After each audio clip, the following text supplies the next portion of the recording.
Good evening, witches, warlocks, sorcerers, and adepts, to the newest episode of Knights of the Nephilim podcast, brought to you by my company, Celestial Oddities Radio.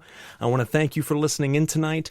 Whether you are listening live, streaming the episode after the fact, or you've downloaded it to your device for on the go, any which of the three is fine. I ask that you just click the like, share, and follow button from whatever platform you're listening to us from iTunes to iHeartRadio, Spotify, Deezer, Spreaker, CastBox, Google Play, Amazon Podcast, you name it, we are on it, so feel free to listen where you feel most comfortable. But by clicking those buttons, what that does is it moves us up the podcast community rankings, allows more people to discover the show, keeps you in the loop with new episodes as they air, and gives you unfiltered access to our past archives so that you never miss a thing.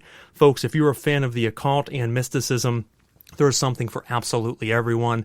If you are a return listener to our show, thank you so much for your patronage and support. We really appreciate it. If you are brand new to the show, stick around. We are sure you'll find something you love. We do bring you episodes every other week, Thursday nights, 8 to 9:30 p.m. Eastern Standard Time, interviewing and talking over great topics of the occultism, or of occultism, with some of the best up-and-coming names in occultism, whether it be, authors, tool makers, practitioners, theologians, you name it, we have them on the show. If you are new, like I said, look through our past archives, all kinds of great names and guests on the show. A lot of great fruits out there to be picked from the tree and learn from. Always talking the best in occultism. So if that is something you're interested in, we sure you find something you love, spread it around to your friends. If you are new to the show, I am Frater Crow, and I'll be your tour guide on this mystic and mysterious journey that we call magic, so welcome. We have a great episode planned for you tonight. This is episode 2, season 2 of Knights of the Nephilim. We had our first show with Kadrick Olson 2 weeks ago.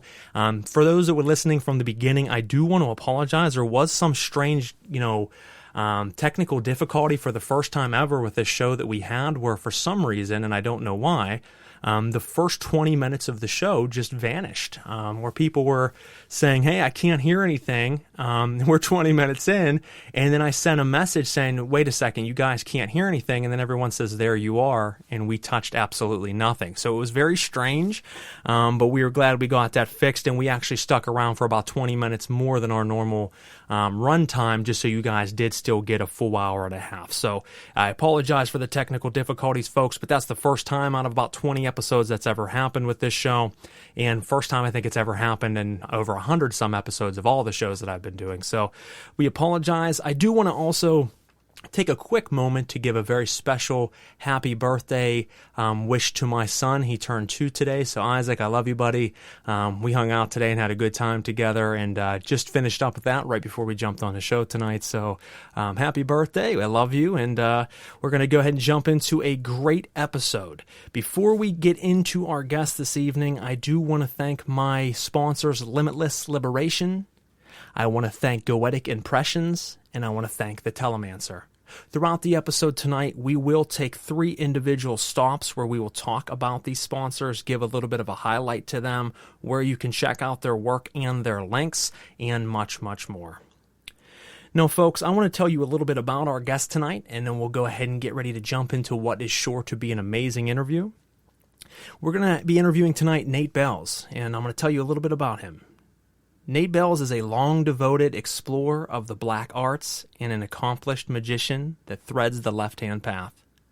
He has spent a majority of his life scouring in between the coded lines of reality in search of truth, higher knowledge, and the essential components of metaphysical transcension that creates real and progressive change in the manifold-self and objective universe. The occult, practical spirituality, and the intricate craft and mechanics of magical application have been a hands-on, deep-running passion of his, stretching back over the last 25 years into his teens, compounding only deeper and further with every passing year into the dynamic life commitment it was destined to become. So, folks, I want you to grab your ceremonial cloaks and daggers, light your candles, grab your ceremonial grimoires and pens, and join us right after this as we interview Nate Bales.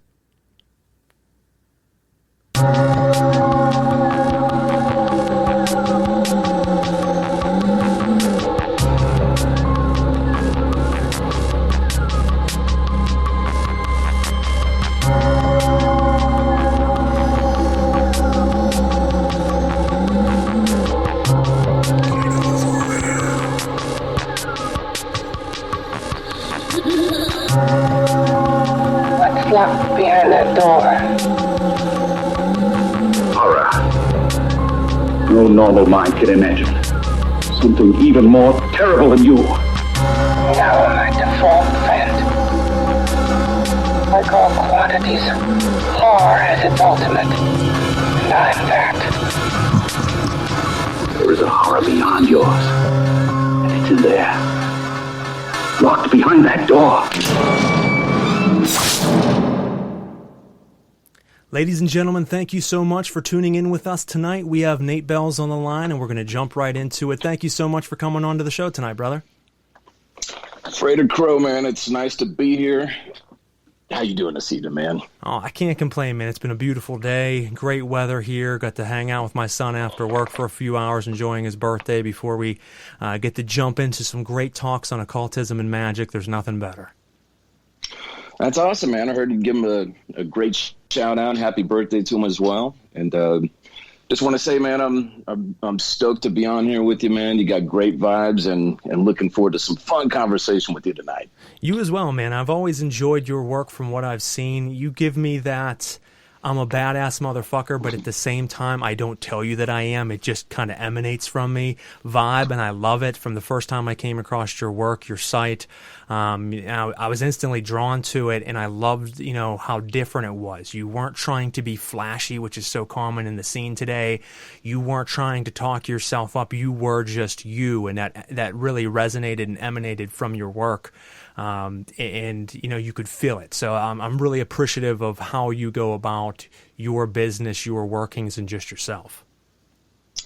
Thank you, man. I appreciate it. It's it's an interesting niche to try to fill out, I think, and really hit all the nails on the head.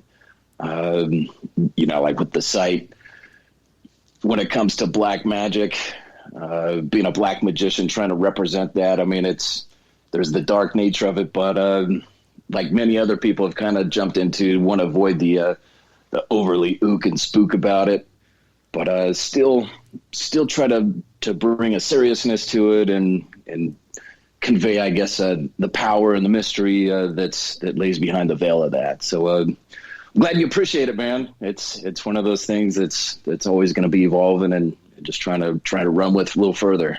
No, absolutely, and I think you're doing very well with it, and I think there's obviously a lot of great things to come, and that's what we're going to dive into tonight, kind of how you got started, who it is that you are, your workings, and much, much more. And I always like to start the shows off traditional. I'm kind of a sucker for traditional interviewing, and I like to ask, people that come on to the show, how did you get into the occult? I mean, what started your journey into this path? What kind of led you into becoming a practitioner, ultimately becoming a solitary practitioner as myself, rather than being, more of a lodge-style magician? Kind of give us the rundown of how this all came about. Man, that's an interesting journey to reflect on. I think, if anything, I know everybody has reasons that they, I think, are attracted to it, or how they found themselves there, and it's, some of it's kind of blurry to try to extract, I think, with precision. But when I really go far back, and I think I push back through all the bullshit, I see these instances of these forces being present in my life ever since I was extremely young, and just having this inexplainable attraction to the forbidden, but to the magical essence of just what is off limits, and where everybody says, that's not where you want to go. That's off the beaten path. That's forbidden. Shouldn't tamper with that. It's dangerous. And I think for most people, it's wanting to look into that darkness and go, well, what's there? Because I think that's definitely, I think the powerful mystery is what's really in the darkness, and what does it hold? Why is it off limits? What's it got to offer?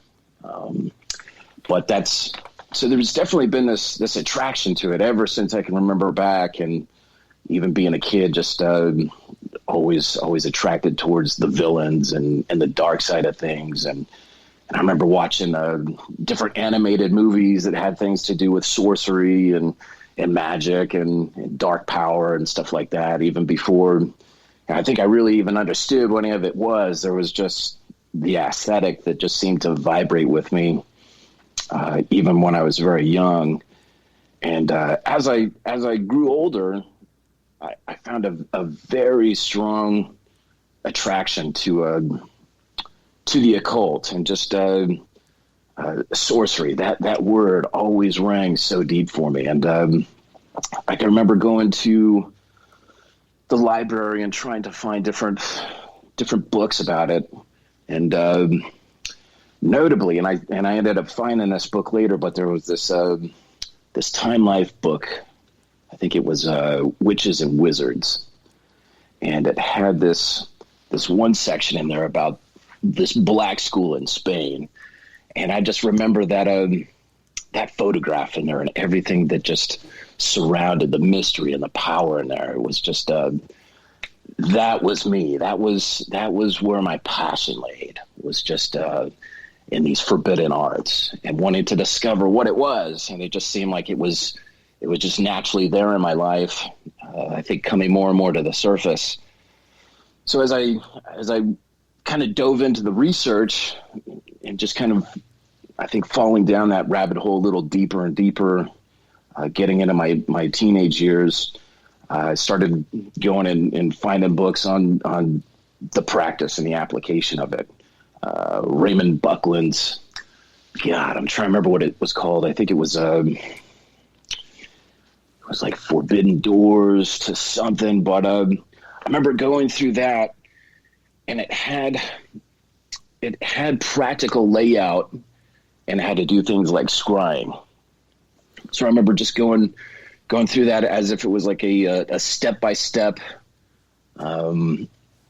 systematic operational manual.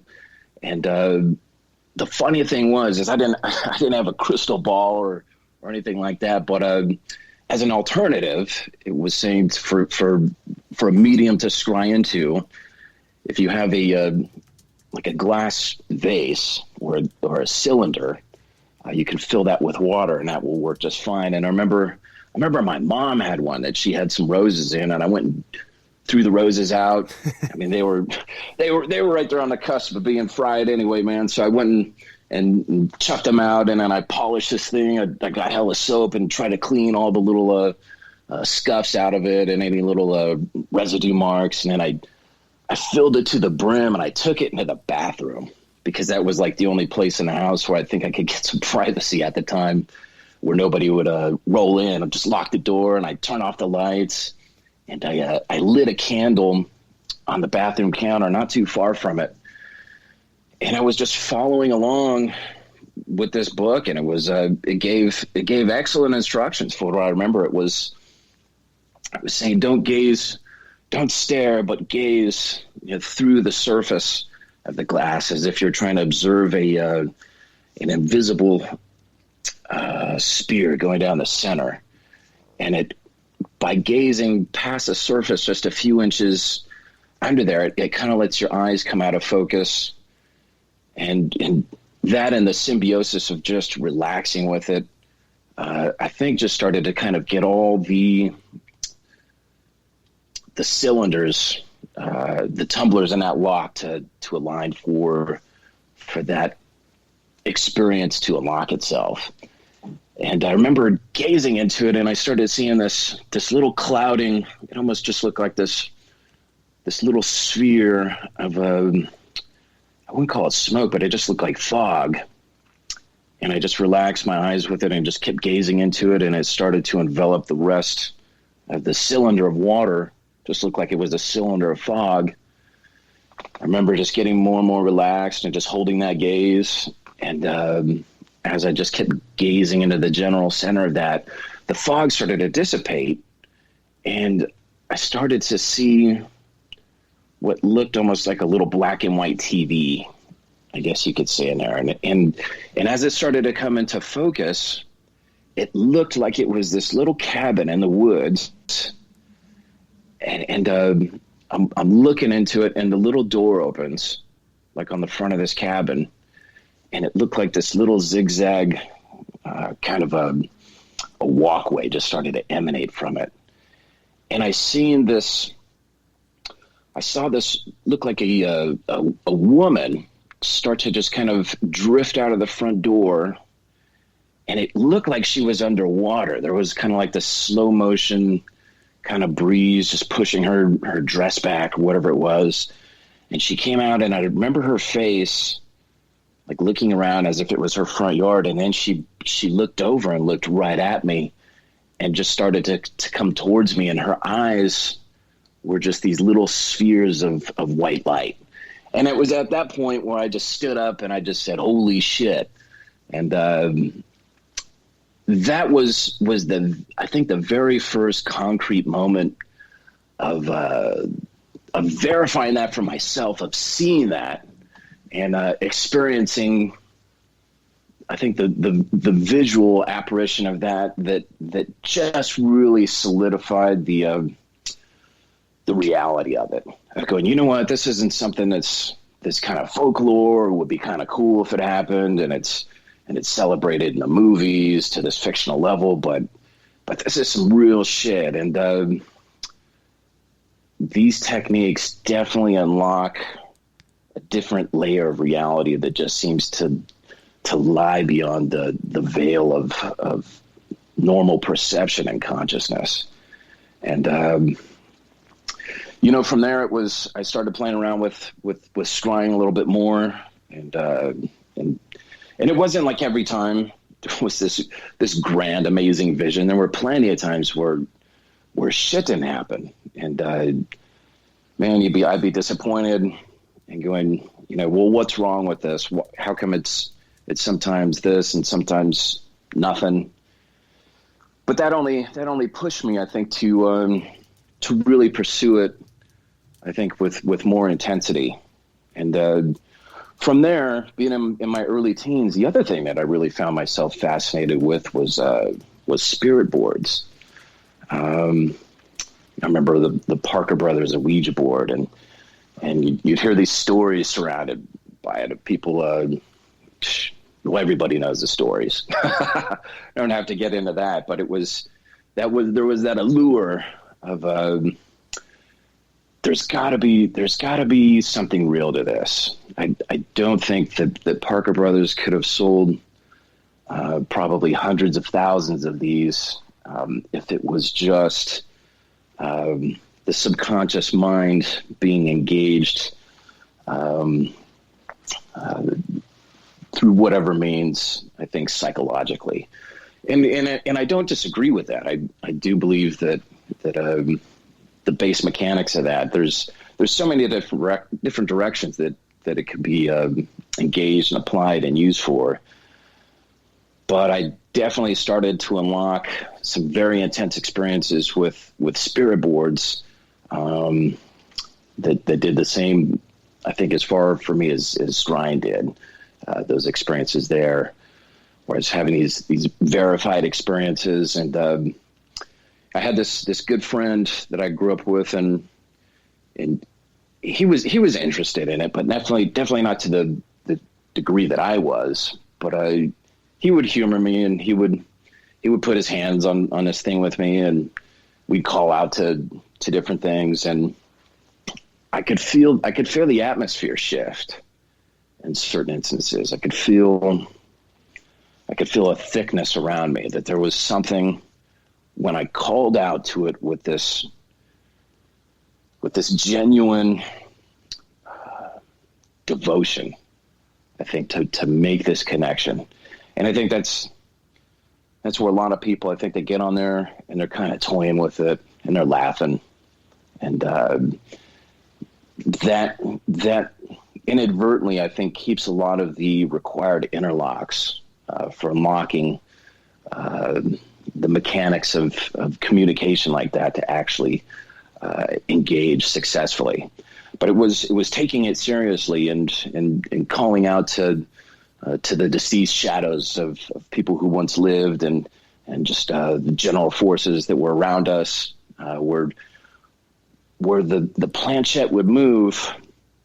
But the interesting thing is that, and I really started to find out that as I would play with this thing late at night by myself, I would put my hands on the planchette, and I would call, and I found that it moved even faster without my friend's hands on it.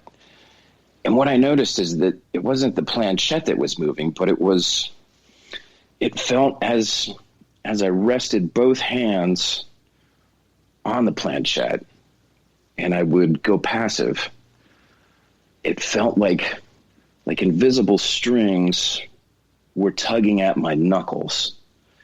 And inadvertently from there, my fingertips resting on the planchette would drag it around in different directions, to different letters, to different numbers, different patterns.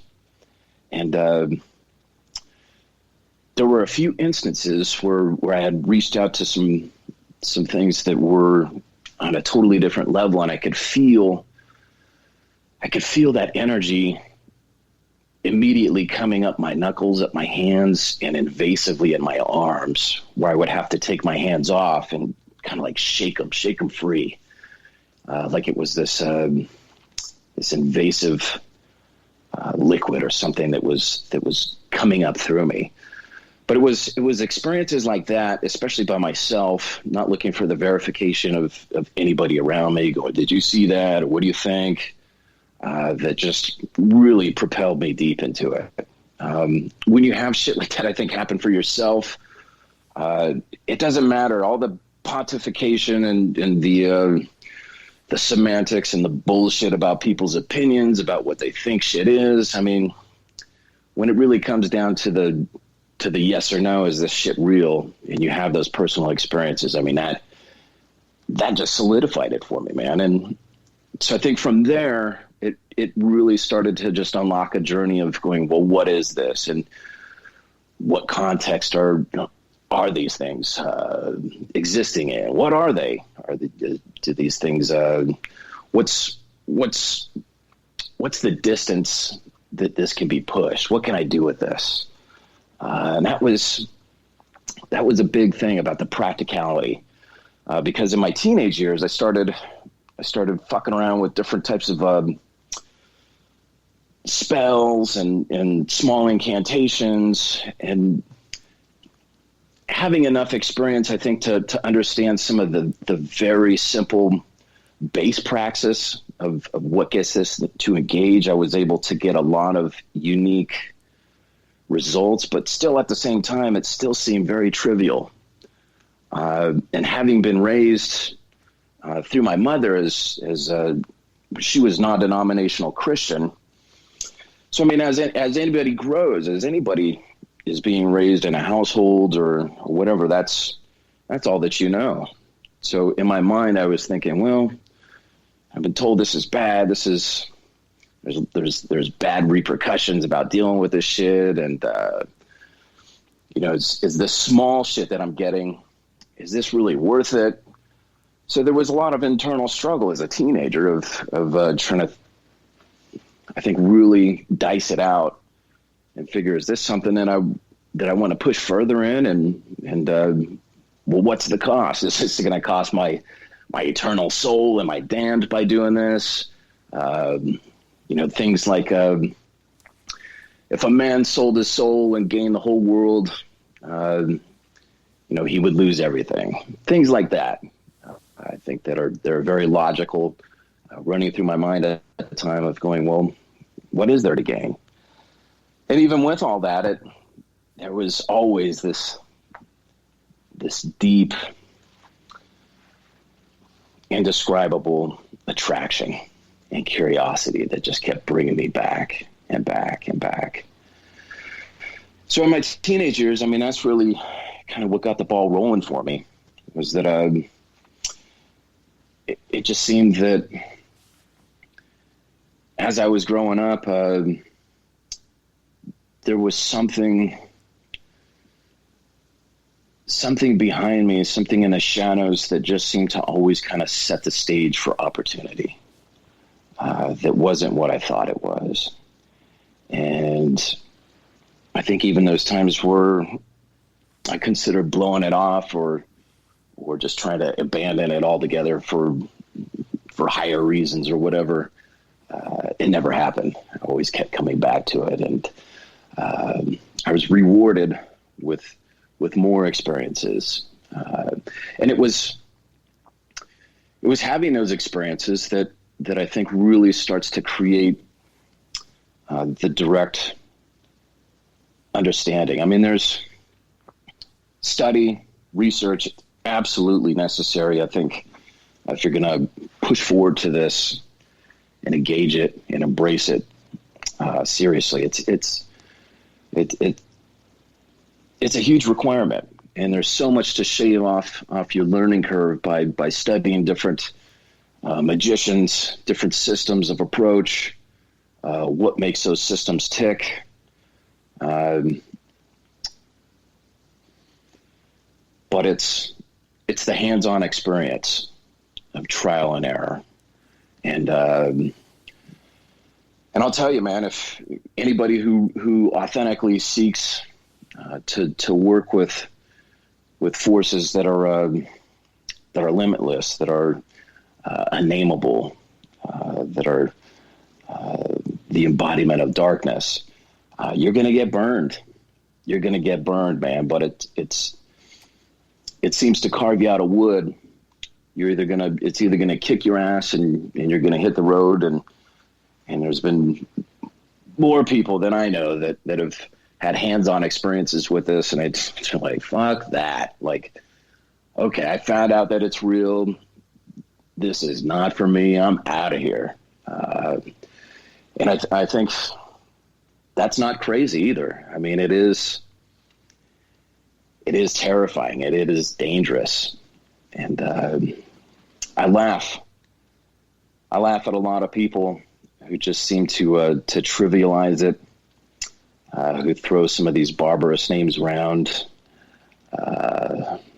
with such commonplace that it seems to convey to me in certain circumstances really, I think, is revealing to how much somebody has engaged the nature of these forces themselves.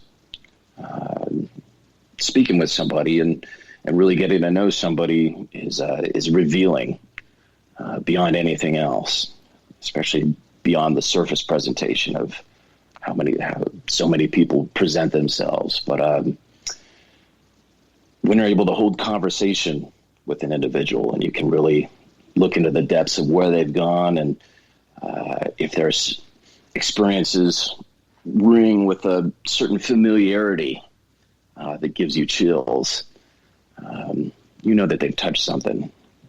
But it is such an endless rabbit hole, and I personally look at it also as even after years and years, at this point it's been over 25 years, probably closer to 27 since I really first cracked things open. And even now it just feels like I may be starting to, if you were to compare it to martial arts, I'm starting to get the higher belts. And I'm starting to become proficient enough to really start to get things to kind of click, I think, with proficiency and repetition. I personally do not like the title of magus or master. Adept I can go with to certain degrees, but if somebody else calls you that, that's a compliment. I don't like to call myself that. But I do think it makes oneself sound pretty pretentious, because even going with the martial arts analogy, once we're learning the basics, man. No matter how much you really want to spin it, you want to unlock it, and how far you go with it. When it comes to the boundaries of eternity and what one could become and how far somebody could push and apply this power, that limit is truly unknown. And there's only one direction to go from here, and that's higher and more intensity. But I'm passionate about the journey. I'm passionate about having had made the decision to adopt the craft, embrace it fully, and commit myself to it, and it keeps rewarding me with people who come into my life that are beyond amazing in every capacity. The knowledge that transcends into wisdom on this path, and pushing it from there. I want to keep going on, man. No, I hear you, man. Is there any other way you want to steer it? Anything you got? No, I'm just listening to and jump in along it. Enjoying the story, certainly. But no, you said several things that resonate with me. I mean, I love the fact that if we go back towards the beginning, you had mentioned an author that unfortunately, in talks in the occult scene and, talking books with a lot of folks, because I'm a bookworm. I love reading. I love researching. Someone I don't hear brought up near enough is Buckland. And you had mentioned, obviously one of his books really had struck you on how to do spiritual communication. And I myself, when I was younger, read some of his books. I mean, Complete Book of Witchcraft was, a great book to really dive into. It was more Wicca style because he was known to be in Wicca, but he gave a lot of great insight. And then a book that I absolutely loved was the Book of Spiritual Communications, talking about how to really fine-tune and, carve out your abilities of psychic mediumship and to channel and to really polish, your clairsentience, clairaudience, and clairvoyance. And it was pivotal to really be able to figure out your mind and know that it's not something that everybody either has or doesn't have. Some are more finely tuned than others, but everyone can fine tune it in. It's just getting to know your mind. And, one of the big things you said is your first time doing, scrying, doing hydromancy with water in the vase, you didn't stop when you seen the fog. And I've met a lot of first-time practitioners getting into this work, and they're like, I didn't know what was happening. The room started to kind of, turn into particles and fog over, and I had to quit. And I'm like, no, that means you're doing it. That's when you Right. want to be going balls to the wall at that point. You're missing out on the messages that were coming. I'm a big fan of scrying and divination itself in different various forms. One I've never, honestly, I've used similar objects. I've never really got much into the spirit boards, ironically enough, but I use a lot of other things similar.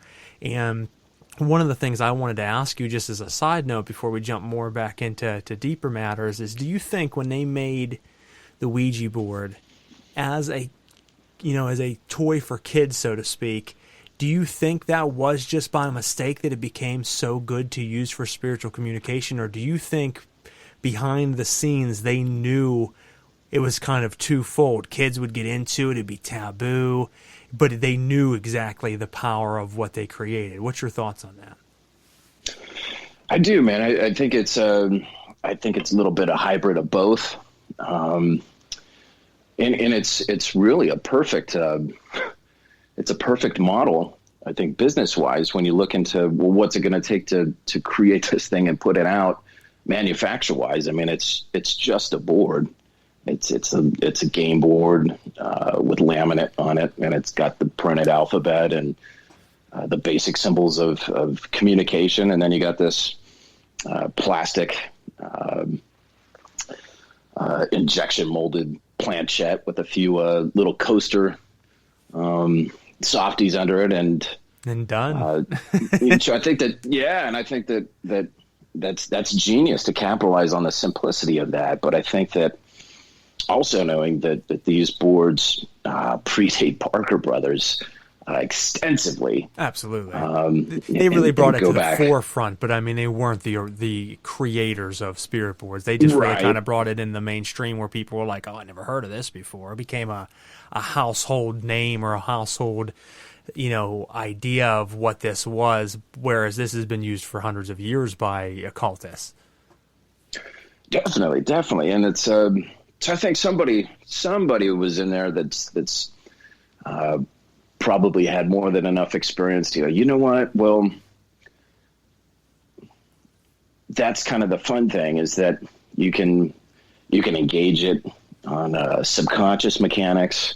It can be, I think, engaged. Well, I know it can be engaged to access intelligent forces, and then you're going to have plenty of people who don't get it to do anything. So I think it's capitalizing 100% on just the potential mystery, and that's, ask the Oracle. What's it going to tell you? Is it going to tell you anything?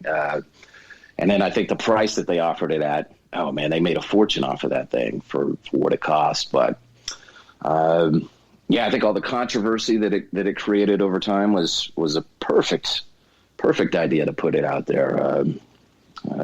Somebody made a mint off of it. I don't know what the current patent rights.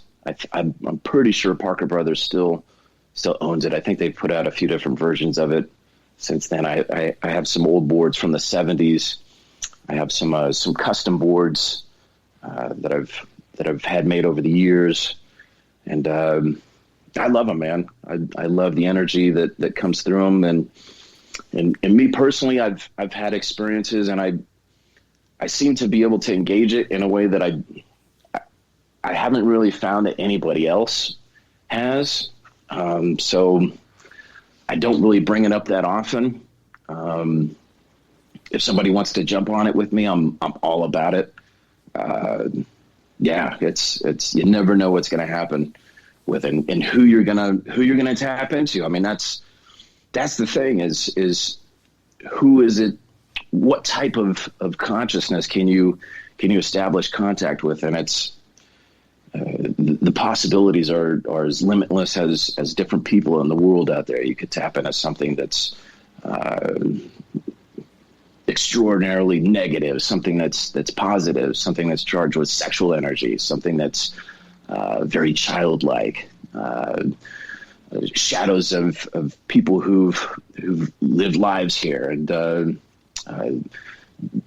it is that reminiscent shadow of their collective experiences that you can access, like a computer program.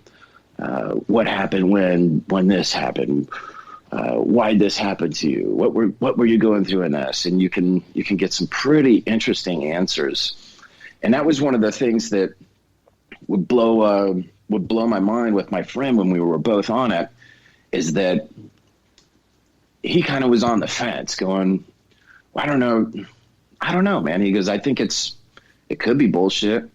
He goes, it might be your mind. He goes, but like some of the things, he goes, there's been some spooky shit that's happened. And so he ended up getting like a paper tablet, and he would write down some of the answers that I was getting from different individuals. And then he would cross-reference that later, and then he would come back and be like, dude, not every fucking time, but a lot of the times those things checked out.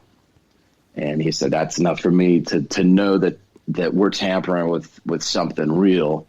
And I think that's kind of what made him start kind of going away from it, which is understandable. It's there's not too many people who really go all the way with this and are willing to kind of keep going into the dark cave of the mystery that is forbidden power and the unknown, without the safety rope. Well, I think you nailed it. I mean, you said earlier, those experiences change you, and when you have that, it's either going to cause you to say, wow, this is real and I want the fuck away from it, or it's real and I want to find out its origin and where it came from. And I think for a lot of us in the occult, that's exactly what we're in it for, as we dig deeper and deeper. But I believe that much, much more so, 9 out of 10 people that do have those profound experiences ultimately want the fuck away from it. They don't want. They just want to distance themselves from it. It terrifies them. The unknown always has scared human beings, and there's just a rare breed of us that become enthralled by it and have to dig deeper into it. And I love what you said earlier, because it's a common misconception when working with spirit boards, especially Ouija boards, that people say, did you move it? I moved it. Who moved it? The thing is, maybe you did move it, but it wasn't you. And as you said, the energy can use your hands and manipulate and move it. As you said, feeling the tingling on your hand and almost feeling like you had strings attached to your hand and moving it, because they don't have a physical vessel. So whenever they can tap into someone who has now attuned themselves to the work at hand and attune themselves to the energies in the building, then they can now use you as that vessel to communicate through. So a lot of people say, I know you're fucking moving and I watched you move it. Maybe I did, but maybe it wasn't me who did it. And I think that a lot of people don't understand that exact, that piece of it. Oh man, you hit that perfectly. And beautifully put. On a side note, I was telling you, I think a few days ago when we just had a brief chat on the phone, I do appreciate the articulate way that you break things down and unpack things. You have a very proficient way at communicating thought and ideas. And no, man, that was a perfect, insightful explanation for it. And that's true. I mean, they hijack the flesh, and what runs through it, and it's like you said, it's not for everybody, man. And I like to look at it like working with exotic cats. There's people out there that do work with dangerous exotic cats, and yeah, I mean, it's just kind of like what you would hear from the church, like, stay away from this shit. Like, it's dangerous. It is absolutely dangerous. I would never downplay that. But I do liken it to working with exotic cats. And it does take that firsthand experience. And only somebody who's working with big cats learns to tune themselves to what they're working with, and start to become proficient and not only comfortable, but just bringing themselves into a natural symbiosis with that of which they're working. And absolutely, there's always an element of danger in engaging these forces, and they're ancient. They are beyond what we perceive them to be in the shallow compartmentalization of our mind. And I think that's really the only way that anybody is going to be able to uncover. I shouldn't say how far it goes, but just how far you can go as an individual, is if you're willing to take that trust fall into darkness. You have to. You won't discover yourself or what's out there until you're willing to take that journey. I mean, I remember as a kid, people always saying, you keep fucking around with that stuff, you're going to meet the devil. And I always said, God, I hope so. Because, my thing is I want to find out what's out there. I want to discover what I can put myself through and come out on top. I've always felt myself to be a very strong individual, and I throw myself in fire to see if I can make it through. And maybe it'll consume me, maybe it will, but you know what, I won't know unless I jump in. And when I come out of that fire, I come back stronger and stronger. And that scares people. They're scared of what it can do to you. But one of the biggest misconceptions, folks, I'm about to drop a bombshell on everyone listening, is people think working with demonic forces and spirits that they are teaching you things, and they certainly are, but they are only teaching you what you've already known but forgotten.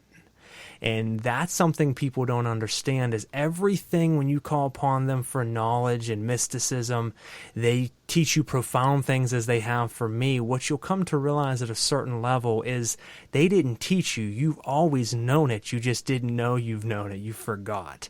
And all they do is align your past to unlock those doorways to remember exactly who and what you are. And that can be scary for folks, to all of a sudden know things that are beyond the normal human comprehension. And that is fear, knowledge. People are afraid to know. And it sounds silly, but that's exactly it. The more you know, the more powerful you become, and most people can't handle that power, so they're afraid to even attempt it because they're afraid to become more powerful than they are now. They love wallowing in their weakness, and that's just the human race for you folks. Hey, ignorance is bliss, man. That's and yeah, I do agree with that, man. You know, I there's that eternal aspect to the anatomy of who we all are that's connected to everything, past, present, future, that omniscient, boundaryless extension that is the eternal hive mind that holds everything.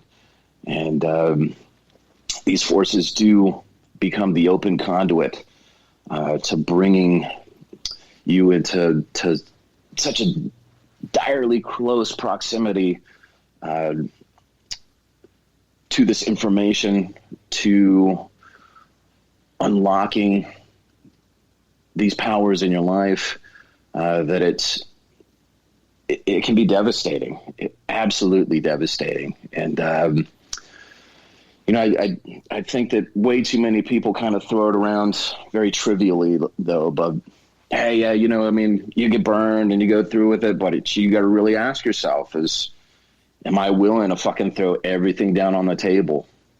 And if the answer is yes, then you'll find that you have the dynamic momentum to keep pushing through barriers and to keep successfully walking this path. And that's where the path is. You know, there's so many different paths in magic itself, and but when it comes to the black path and the left-hand path, you are, in all reality, you're grabbing your own lantern and you are venturing into the unknown. The left-hand path, there is no path. You are creating it with every step that you plan forward. It's you and a machete carving your way up the mountainside. That's the biggest thing, is you're not traveling with a group in the safety and umbrella of the herd. You have now separated yourself from the herd, and you are just pushing through the thickness and carving your own way. And that's why it's so scary for most, because it's not comfortable. And it's not meant to be. They both might lead to the same place at the end of the day, but one's going to have a hell of a better story than the other. You said it, man. You absolutely said it. In fact, that's why I have that dark mountain on my website. I love the graphics. Everything that. Thank you, man. Thank you. I love everything that it embodies, especially I think as the element of the left-hand path itself. And it's, you know, you learn what you can. If you're going to be a mountain climber, you gotta learn the tools of the trade. You gotta build yourself up. You gotta prepare for the journey, and then it's climbing up that mountain, venturing into the unknown. Where, I mean, you're going to have plenty of slips and falls, but you got to push onward and upward, and you can't stop too long to look backwards over your shoulder. And in fact, you hit that. Once you dedicate yourself to the journey, there becomes this critical point of no return, really. You find that you get too far up, where you don't have enough supplies, you don't have enough time here to turn around and go back, start over, whatever you want to do. The only way out is through. And I love that aspect of it. It's all or nothing. You just keep going. But that's the beauty of it too, is you just, I mean, not saying Columbus was anybody great, but I'm saying that had he not jumped in the ship and said, I know there's land out there, that the world is not flat, and persevered through some fucked up things there at sea, I mean, he wouldn't have made it and fell upon the land here. And that's really kind of the journey, is if you're gonna take it up, you got to be all in. You got to be all in and understand that you're going to gain amazing things if you commit yourself to it. Things that really everything you're going to unlock. You can unlock your literal wildest dreams. Everything that you've looked to seek answers for, it is down that journey of walking the forbidden path. But it's definitely, it doesn't have any guardrails, and you got to own it. You do. You got to own your steps on the journey, and you just got to commit yourself and know that, hey, that's what makes it all tick. Well, I think you said it earlier. I think one of the biggest hindrances people experience is if you are not willing to lay it all on the line. The reason that you're not willing to lay it on the line is because you have some sort of fear of losing something. And when you have fear is an illusion, folks. It doesn't exist. It's a self-made construct, and it's devised to hold you back, because those that don't have it within themselves to excel will always have that fear that holds them back. It's their self-made prison. But when you can learn to conquer that, you become endless. And when you put it all on the line, that's the difference between weakness and triumph. And I go into every ritual personally myself willing to die every single time I step into that circle. When I'm calling upon deeper and darker forces and devising rituals that blow away the last studies and work that I've been doing prior to that, every single time I'm willing to step into that circle and say, this might be the last time I'm ever here on this earth, because who knows what'll happen. I'm digging deeper and deeper. What if the cave caves in? And that's something you're going to know until you do it. Now, something I do want to say, and then we're going to jump to our first commercial break here, is, Nate, you said it also earlier, that you have to listen to people's experiences. I think, and this is something I want to jump into when we get back, is, where the scene is nowadays with the occult being bigger and more popular than it ever has in history, whether that's a good thing or a bad thing, because now everyone and their fucking neighbor talks about summoning devils and demons. But the problem with it is I don't believe 99% of them, or if they are having experiences, people don't seem to understand that every one of these daemon forces or angelic or whoever it is that you're working with or whatever you're working with has levels to it. You might just be getting a small sliver of its presence, and you're thinking you've met God itself. Meanwhile, you've never dug deep enough to find the essence. One of the biggest misconceptions, and I'll use one specific spirit, is Belial or Belial or Belial, whatever you want to call him, because he goes by many names these days. People would talk about their work with him, and I'm like, that's cute, but the deeper you dig, you're going to find a whole different type of entity than what these people are saying Belial is. And there's stages to this, and I think a lot of people are, falling for their own delusions of grandeur, and they want to automatically, as you said earlier, 6 months into the game, want to be like, I am the Adeptus Minor, and they're talking all these crazy titles. I'm the Epicimist, and it's like, bro, you are a fucking noob. And you haven't even had a real experience. You've let these forces play a puppet show for you to fuck with you. They're not even actually communicating with you. They're toying with you. So I want to jump into that here in a moment. But before we do, I want to go ahead and jump into our first thank you to one of our sponsors, guys. We'll be right back after this. Knights of the Nephilim podcast would like to thank our sponsor, Goetic Impressions. Goetic Impressions formed as a partnership between Frater Adamastor and Sor Alara with the intention to bring ritual-accurate magical tools to the public for affordable prices. One of the largest barriers to entry for new practitioners looking to experiment with the magic of Western grimoires is how expensive and difficult to find real ritual tools are. They first launched with a Kickstarter to bring their Goetic medallions to life, and since then have also expanded with an Enochian toolset, and most recently a Satanic medallion and altar set, which is currently live on Kickstarter. With over 20 years of magical and occult experience across a range of traditions, Goetic Impressions is the place to find affordable, high-quality ritual items. You can check them out at goeticimpressions.com. Again, that is goeticimpressions.com.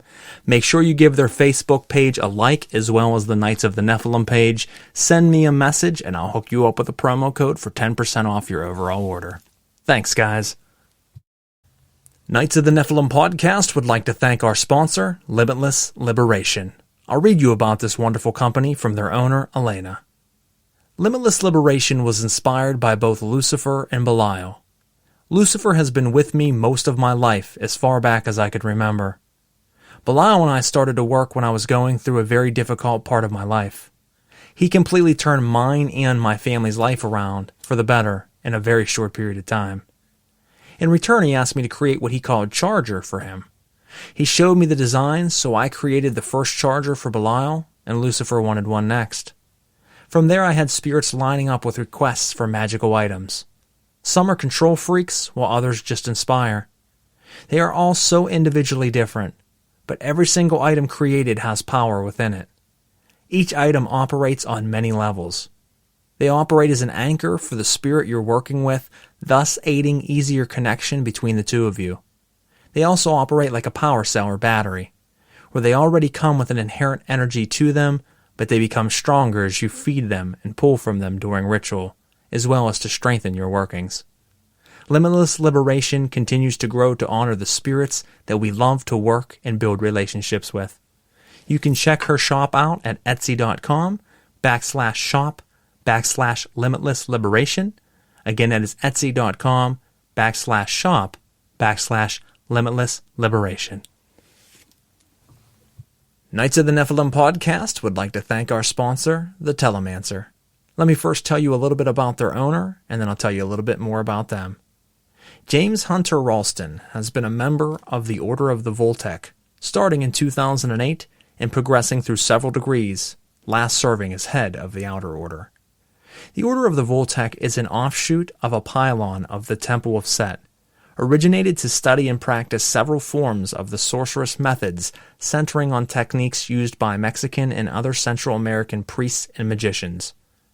Many of the techniques involved were popularized in the late 1970s and 80s by Carlos Castaneda.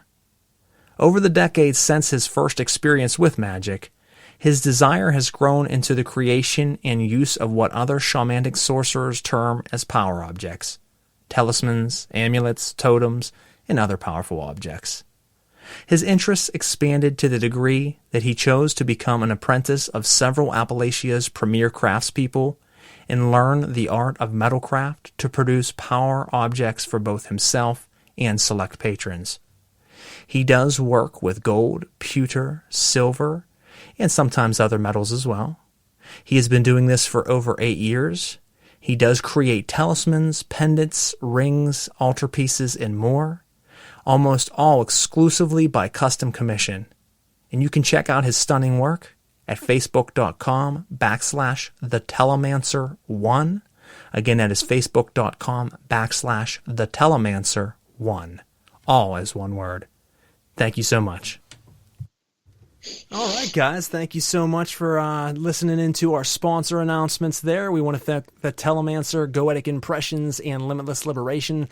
I went ahead and just ran all three back to back instead of making another break. That way you guys can listen from now until the end of the show without any other interruptions. But if you have just tuned into the show, don't fret. After the show is over with the live portion, you can always go back and stream the episode, download it to your device for on the go. That way you can hear the whole episode. For the next half an hour, you'll have to listen live, but you can always go back on any of our episodes and listen from the start. We've been having great conversations with Nate Bales, who is a black magician, practitioner, spiritualist, and someone who I am happy to now call my friend. We've had some great conversations with one another, and I certainly have a little bit more for you. Before we jump back into him, interviewing him, one of the things I did want to say, and we were talking about Ouija boards and spirit boards earlier. A fun fact that you guys might not know, and I always thought was kind of cool, is the very first time that they put Ouija boards into marketing and sold them was actually in 1891 here in Pittsburgh, Pennsylvania, which is where I'm at. So pretty cool, fun side fact. I always like to shout out Pittsburgh any way I can, but it was the first time ever in the United States. It was right here in my hometown. So pretty cool. And Nate, I wanted to tell you something I want you to try for me, brother. You said you're kind of prone and very good at using spirit boards. One of the next times you use one, what I would really like you to try is to put headphones on, noise-canceling headphones, to plug into just strictly static, just a static track. I want you to blindfold yourself, turn a camera on so that way you can watch it back later on and see what kind of responses you get. But go about a session by yourself with the spirit board using the amazing faculties of sensory deprivation and see what kind of results you get. It's pretty wild. You're not going to see the answers they're giving you, but they certainly will answer, and you'll see what kind of amazing answers they get. And I've noticed that sometimes when you eliminate your sight, hearing, and overall sense of control and really have to let go, they really give you even stronger messages. So it's something I definitely think if you're open to try it, you should try at some point. I have not done that particular approach, but I'll tell you what, man, I love the suggestion. And it's very telling in your own understanding about what's going on in between the lines with this. And you're absolutely right. Those mediums are indescribably amazing at being able to pick up the subtleness in the atmosphere of drawing something down and making that type of contact with it in that such a close proximity. The fumes and the energy that comes off of that etch itself in the recording. And what you said about the sensory deprivation, you're absolutely right, because that is an aspect in itself of letting go, trust falling into the darkness, going beyond the parameters of giving yourself over to it. And that's when you really see the most amazing things come to manifestation.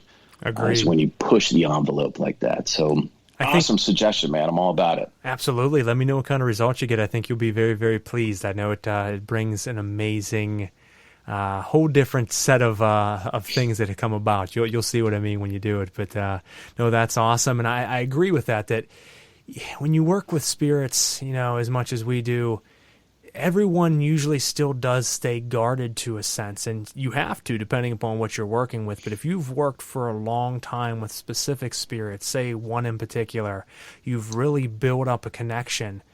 At some point, it would be advantageous, if you feel for yourself to do so, to let go fully. And I don't mean just saying, I'm letting go and I'm giving you control. No, you have to truly, in the fiber of your essence and being, let go and let that spirit know, I am not putting up any barriers or any fight. I am fully open to the currents that you have to give me.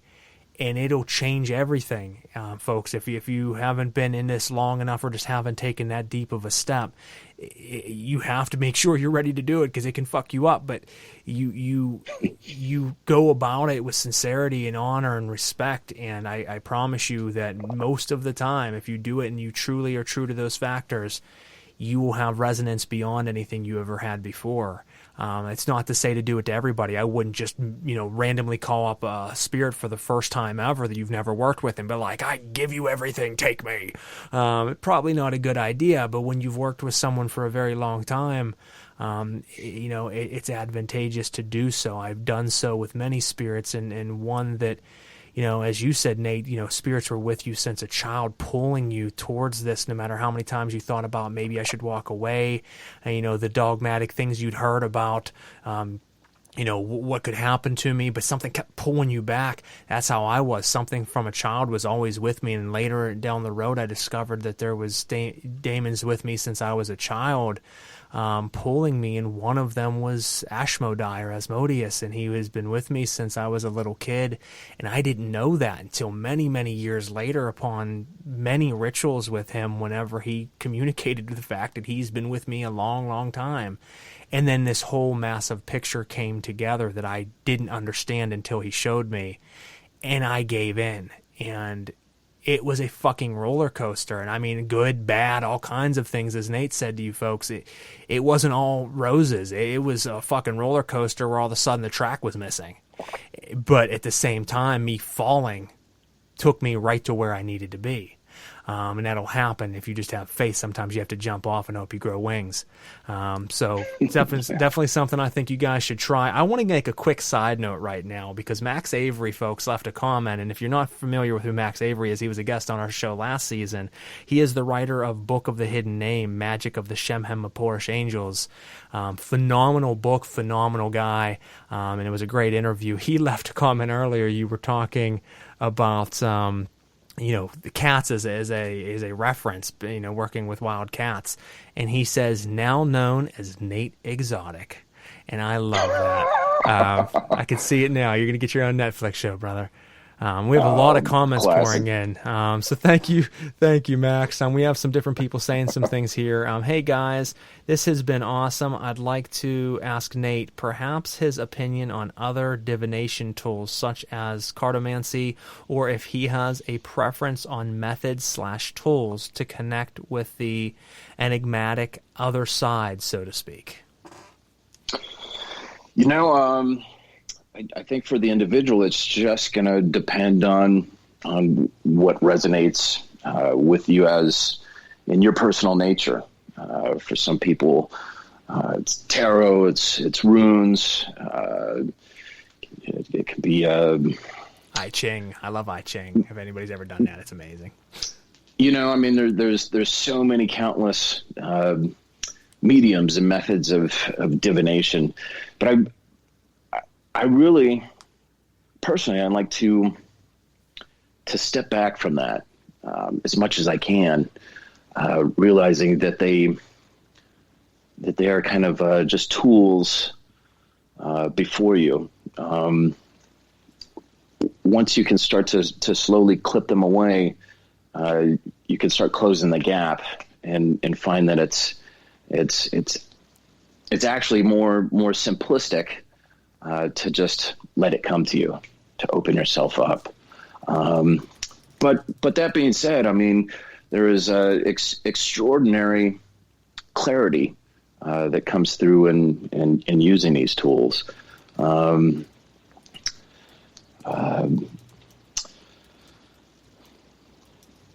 Scrying into the air usually seems to be the best thing, and just going passive.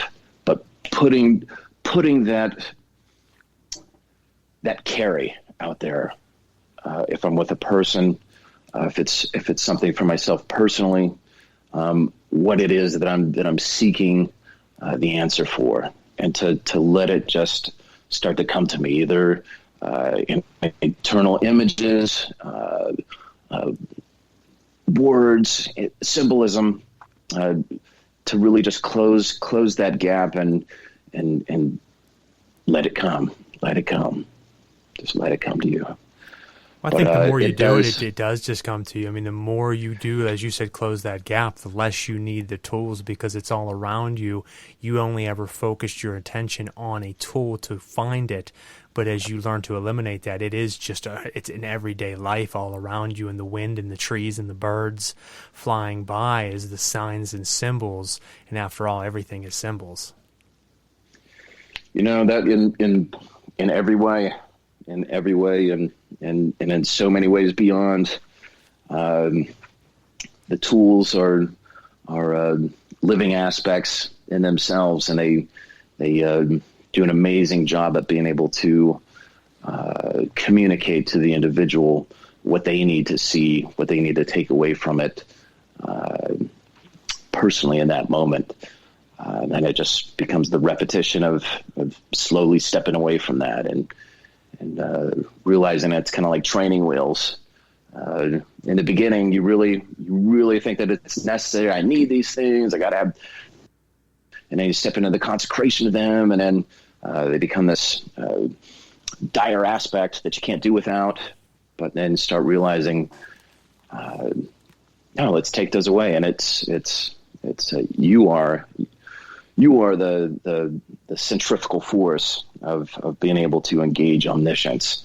But it does take that trust fall of being able to give yourself over to it 100% and become absolutely passive and receiving to what comes to you at face value, and not digging into the meaty brain side of trying to analyze it and going, well, does that make sense? The fuck is that?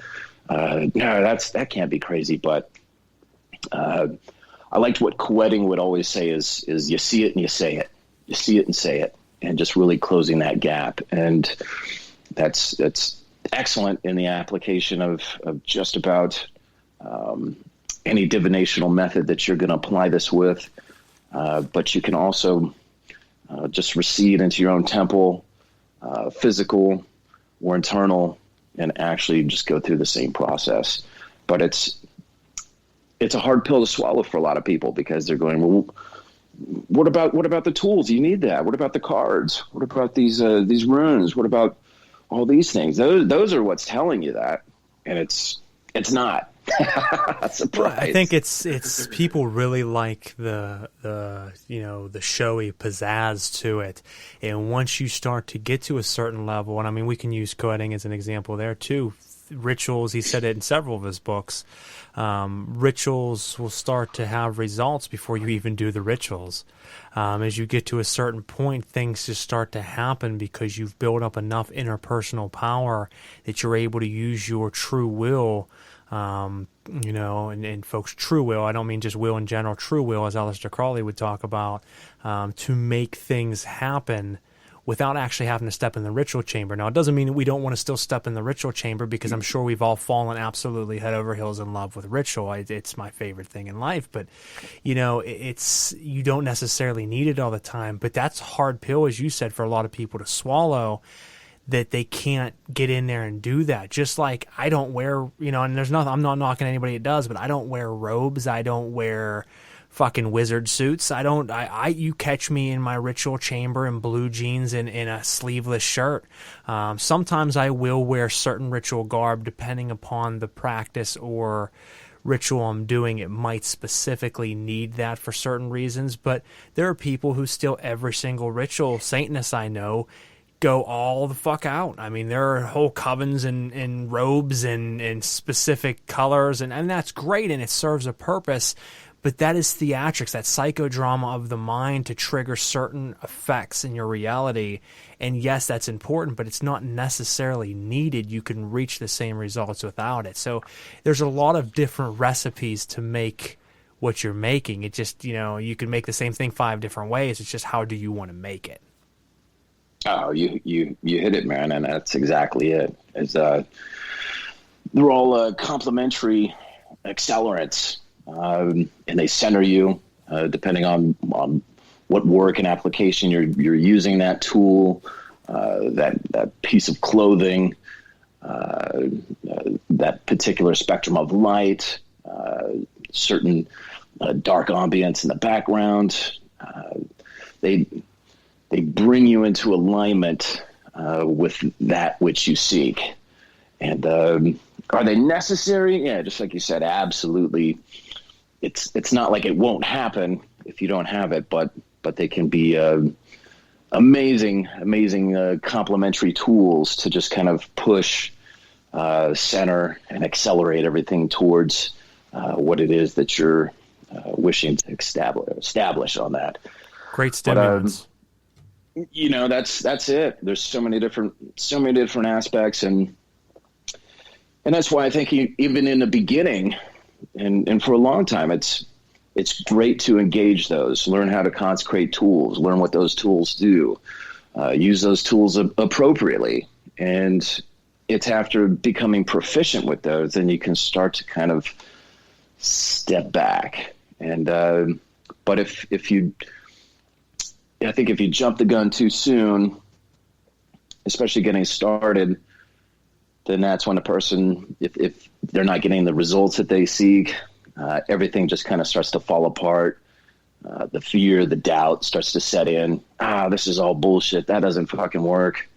But, it's a ramping process of following that attraction, those breadcrumbs into the darkness, and just slowly taking those steps, because each one is sequential and building and progressive, and each one builds on the past. And it's after that certain time engaged that you start, everything starts to connect, and you start to realize what purpose they serve, and also the true capacity that they're really needed in the work.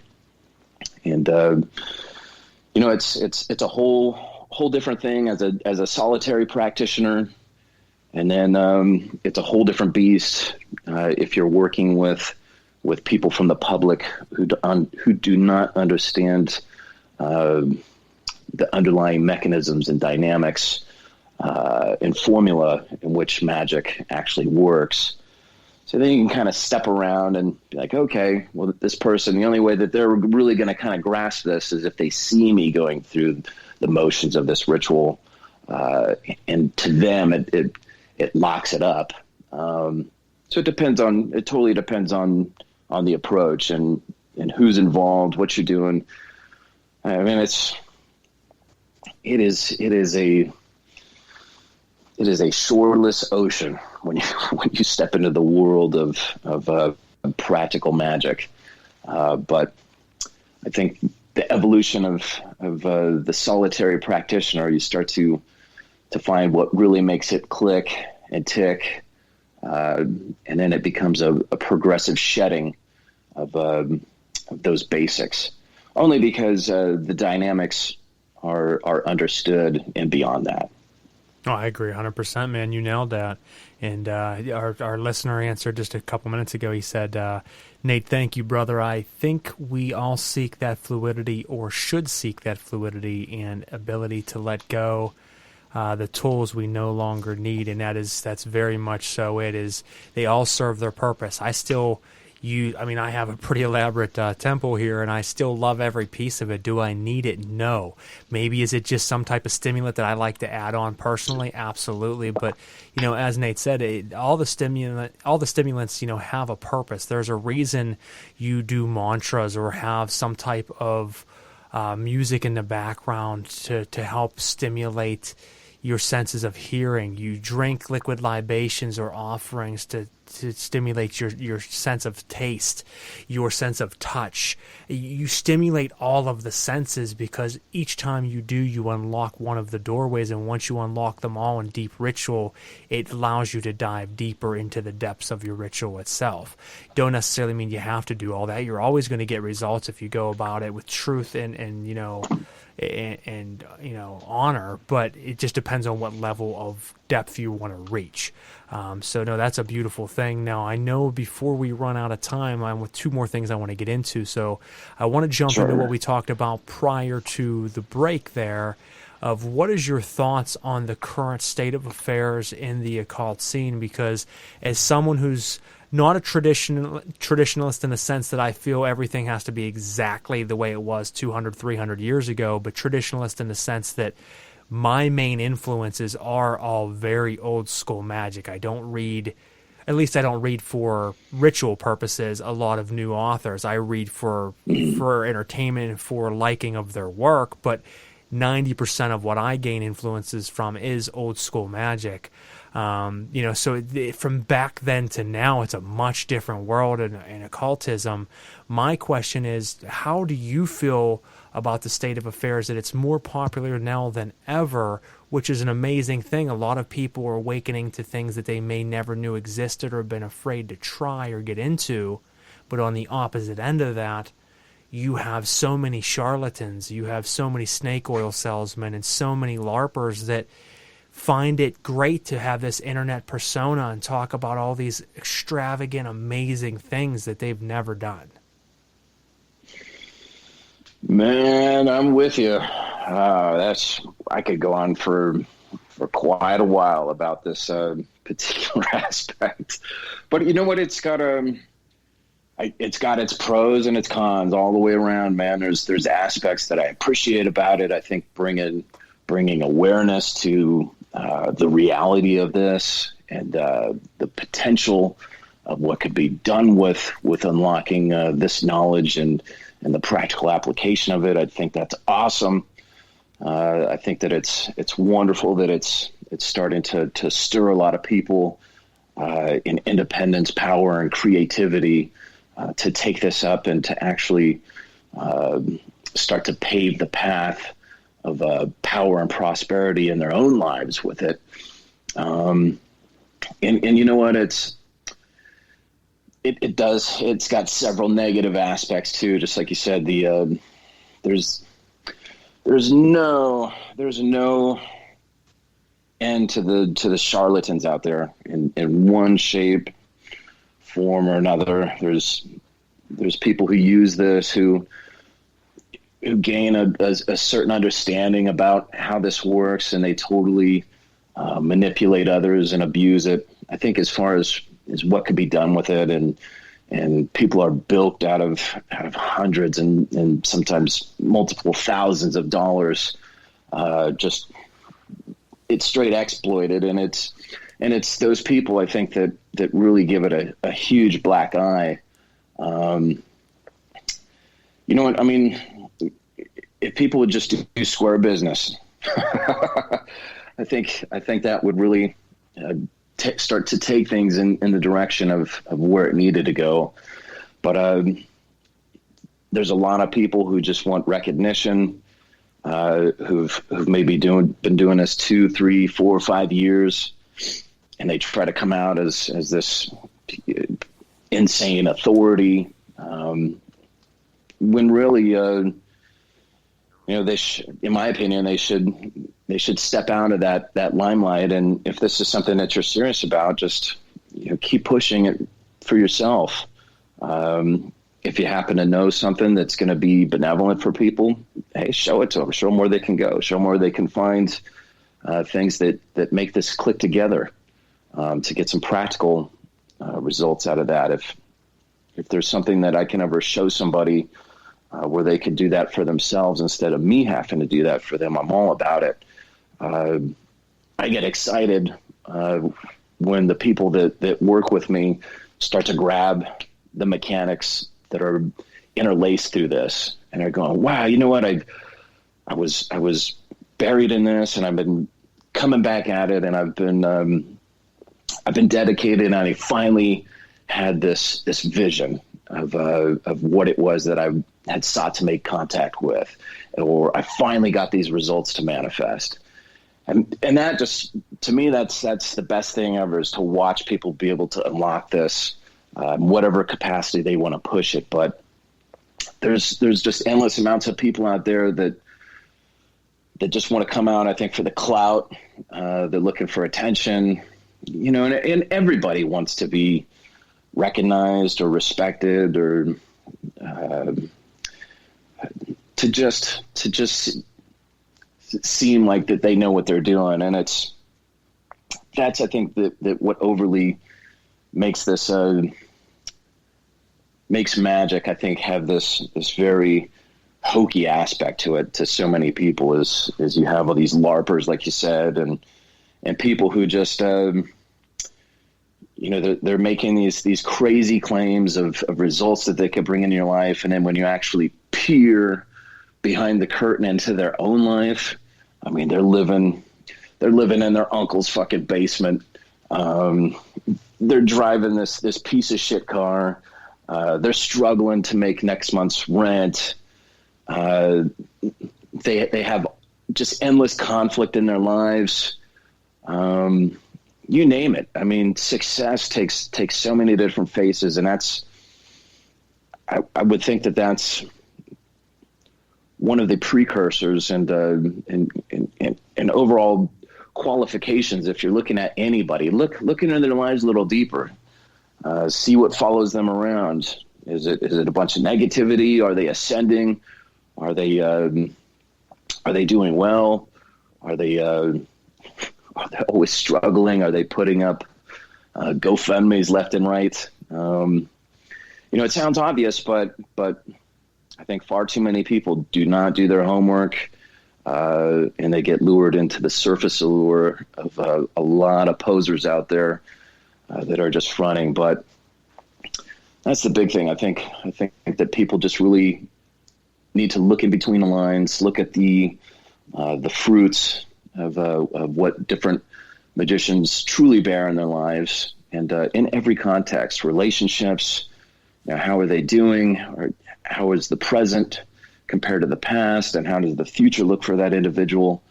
Those are the hallmarks of legitimacy, and that's something that I really want to fucking fight against. Is just I try to stay away from people who are that I can see are hucksters or I've long made as people who are just these shallow idiots out there. And man, it's hard enough to get people to respect this art, I think, for what it is. And a fraction of those really, I think, grasp of just how limitless this power really is. So I'm very happy for the fact that it's gaining this momentum of notoriety, of how it can empower people. But I think a lot of the misconceptions and misportrayals of people that are out there, they give it a pretty nasty black eye. But at the same time, it's like, really, it doesn't fucking matter. I mean, the people who love these arts for what they are, they're gonna do what it takes to find this out for themselves, and that's what it really comes down to is personal obsession. Agreed. You gotta be obsessed with this, or you will not get this to unlock. You gotta push yourself and do the unthinkable in a lot of ways to really get the most forbidden things to manifest themselves to you. Well, you know, right to get there. I mean, if you're listening out there and you call yourself an occultist, but you cannot say that you probably got a problem and you're obsessed with what you do, then you're not a real occultist, because I think anyone who's truly living this lifestyle, who is enthralled and captivated by occultism and spiritual work, is obsessed. We've all gone batshit crazy in a certain element or another. Sure. And our spouses or our family or anyone that you're close to, I think, can probably, attest to that and say, this dude spends way too much fucking time in the temple. He's constantly thinking about it. He's constantly reading and researching and practicing. And, if you're not at that level and you're calling yourself a fucking magus, or you're calling yourself an ascended master, then you probably want to take a step back and reevaluate that, because it does become an obsession and it captivates it. But as you said, it finds the people that it's meant to find. And that's really the point of this whole show, is people say, you should be bigger than you are, this and that. I don't care about any of that. I don't care if 15 people listen to the show, because if 15 people truly are touched by the show and resonate with it, that's 15 new black flames that I was able to light, and those beacons are now burning bright. And that's what it's all about. I don't care about anything else other than that. The knowledge finds who it's supposed to find, and as the famous saying goes from Hermes Trismegistus, from the Kabbalion, the lips of wisdom are sealed except to the ears of understanding, as most people can hear it and it means nothing. But if you are meant to hear it and you have the understanding of what it truly means, it'll open you up, and then it'll change everything. And once it gets a hold of you, it doesn't let go, and not in a bad way, in a great way. So it reaches who it's supposed to. So yes, there's a lot of charlatans out there, but I say let them have their fun. You play your fucking LARPing game, your Dungeons and Dragons out there, and tell people what you're capable of, because some of us are capable of way beyond that and never say a word. You hit it, man, and you hit it beautifully. I couldn't agree more. Everybody, if you're doing this, you just keep grinding forward, and the real you is going to come through. People are going to see whether you're legit or you're a piece of shit. And they're going to see what's under the surface there for what it is. And I totally agree. I totally agree with what you just said as well, that, I look at it like this is the sword and the stone, truly. I mean, put this information out there and dissect some of the mechanics behind it. And those who are meant to hear that and put it together for what it is, those are the people that it's going to click for. You're going to get countless others that aren't meant to put their hand on that handle and pull that sword from the anvil, where it's going to go right over their head. They're going to chuckle. They're going to laugh. They're going to tune out. And it's going to fall on deaf ears as it's supposed to be. But for the true magician, for the people who are meant to hear the words, they come from where they're supposed to come, and those are the people who can pull the sword from the stone, man, for sure. That's beautiful, man. No, I agree. I absolutely agree. Well, folks, hopefully you enjoyed everything that we had to share with you tonight. I have one more question here for Nate, and then we're going to wrap things up. But we do want to thank you so much for tuning in. As I said, if you've missed any of the show after this ends the live portion, you can always go back and stream it. Download it to your device for on the go. Make sure you check out our past episodes as well. If you would like to see someone on the show that we haven't had yet and not lined up to have this season, please, send us an email or a message to our Knights of the Nephilim page on Facebook. Our email is celestialaddities@gmail.com, which is our parent company. Let us know who you want to see, what you want to see us do, what you want to see us do differently. I'm always open to suggestions. I answer everybody same day, so you don't have to worry about delays or not being heard. We love you guys being a part of the show and helping to shape what this is. Shout out to someone I would love to get on the show, and I know he's hearing this right now, and he's probably like, what, fucker. Behemoth X is listening in right now, guys, and if you haven't ever seen Behemoth X's work, he is one of the best I think there is out there as far as his production and how he releases his rituals, and they are absolutely beautiful and well put together. And he's someone I would love to get on the show. So if you're friends with him, if you know him, if you talk to him on social media, tell him. Keep telling him until he decides to finally cave in and come on the show. Now, my last question is, if you could have, Nate, all of your time back over the last 27 years of occultism and practice and ritualization, if you could have every last second back, what is the one other thing you'd put it to?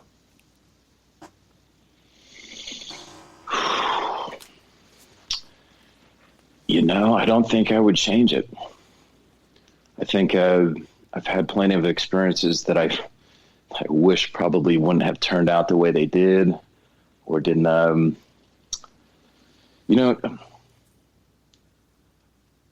The crazy thing is I didn't have any traumatic childhood. I had wonderful parents. I've had an amazing life of friends and family. And it continues constantly of amazing experiences. But I think the negatives that have happened in my life, they happen for a reason. And, I feel I have endless gratitude to be who I am right now in this day and time, and to have had what's happened to me, the good, the bad, the ugly, but to also have the opportunity and the freedom to do what I want and to apply it with no boundary going forward. I love that the future is truly unwritten, and the most impossible and the most amazing has truly yet to come. Would I change anything going back? Ironically not. I think we all wish we maybe had a little bit more money or slightly this or that. But for me personally, you know what, man? I wouldn't change anything. You know what? I had a feeling that's what you were going to say, brother, and I respect that and love it, because I'm exactly the same. I've taken every single moment as a lesson, and good, bad, ugly, it doesn't matter. It's all shaped me exactly to who I am, and I love myself, and that's not a cocky statement. I love who I am. I love my life. I love the way things shaped up and the way things are, and I wouldn't change a second of it. And I think once you find that level of comfort in self, nothing else matters after that. You've already reached the end of the rainbow. You've already reached that pot of gold, because that is the biggest thing. Is most people can practice all day long. They can manifest many things in their life, but if you don't truly love yourself, and I mean truly love yourself, what the fuck's the point? And when you find that love for yourself and say, I'm proud of who I am, everything else falls into place, because that is stage one. That's the biggest step, and it's the one that's often missed. So kudos to you, my man. Thank you, man. Yeah, love's where it's at. That's what fills the hole. 93, brother. Absolutely. Love is everything. So, finishing out here, why don't you tell the folks before we close out where they can check out your work, your website, things of that nature, and we'll go ahead and close out for the evening. Sure. You can, my base of operations is at natebales.com. You can it's the hub of everything that I got going on, related to these arts. I have the Indigo Abyss podcast that's going to be debuting here in probably mid-September. So definitely looking forward to that. You can find me on Instagram. And you can subscribe to me on my YouTube channel. Same there. It's Nate Bales as well. That'll keep you in touch for anything that's coming over the horizon. But natebales.com will tie into everything that I got going on. You heard it, folks. Check him out. If you were looking, hire him for services that he offers. You will not be sorry. Follow his work and just support him. Great guy, great practitioner, someone keeping black magic alive, a true magician. And like I said before, I'm not shy in saying it. There's not a whole lot that I truly love what they do. I might respect what they do, but I don't love their work and really resonate with them. And Nate is certainly one I do. So much love to you, brother. Real quick, I want to throw a couple announcements out, and we'll close for the evening. Next episode is July 29th. That is going to be with Barbie Garrett. We have August 5th with Securdo Umbra Marcosius. That's one's going to be very interesting. We're going to be talking about some wild forms of Mesopotamian black magic and dark magic. I'm talking some shit that I've never seen anywhere in any book in the world. He's shown me some things that I don't even know. Man, they fucked my head up. Then we got August 12th, Shakti Dewan from the Suffolk Sorcery, another amazing episode, Suffolk Sorcery. And then August 26th, we have Baron and Baronessa Aragni from Aragni Arcane Services, which, if you are not familiar with them, I would suggest it. It has a very heavy resonance as well. I'm very excited about this season. I always love interviewing, great guests such as Nate, but this season alone is just phenomenal. It is back-to-back heavy hitters. I mean, this is the all-star team this season, guys. So hope to keep it going. If you like what you're hearing, make sure you drop a review. You give it a like and a share. And other than that, folks, thank you so much for listening to Knights of the Nephilim. I am Frater Crow. And Nate, once again, thank you so much for coming on, brother. Thanks for having me, man. It's been a pleasure. And looking forward to what you got coming up, man. Looks awesome. Thanks again, man. Oh, no problem. You as well, brother. Thank you so much. And folks, we'll catch you next time on Knights of the Nephilim.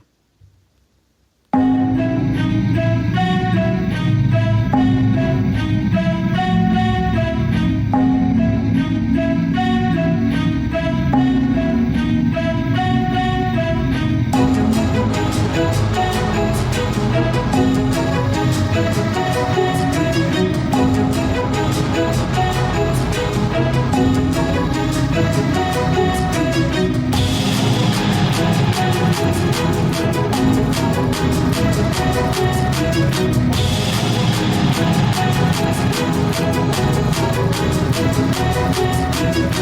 back.